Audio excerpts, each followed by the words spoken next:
அப்புறமா பேசுறேன் sir. Sir 31 தாண்டிட்டு இருக்கும் போல இருக்கு சார். நான் திரும்ப கூப்பிடுறேன் சார் அப்படின்னு பதறிட்டு இருக்கான். ஃபர்ஸ்ட் 19 பேர் இறந்தாங்கன்னா அப்புறம் 22 பேர்னா 31 பேர் இறந்துட்டாங்க சார்ன்றான். இந்த 31 பேருமே ஆஸ்பத்திரிக்கு வந்து இறந்து போனவங்க இல்லைங்க, அங்கிருந்தே இறந்து போனவங்க, கரூர் அந்த கூட்டத்திலேயே இறந்து போனவங்க.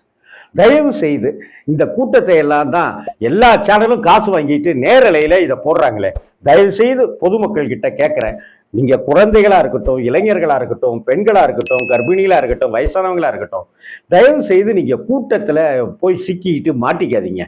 நீங்க தயவு செய்து சேனல்ல எல்லா சேனல்லையும் காசு வாங்கிட்டு இன்னைக்கு நேரலை போடுறதுக்கு நிறைய சேனல்கள்லாம் இருக்கு.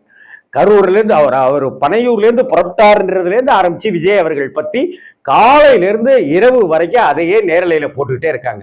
அவங்கெல்லாம் இன்னைக்கு நேரலையில இப்ப கம்மியாகி டக்குன்னு சேனல் வேற நியூஸ்க்கு போக ஆரம்பிச்சிட்டாங்க. நேபாளத்தில் அது நடந்துச்சு, டில்லியில் இது நடந்துச்சுன்னு செய்திகளுக்கு போய்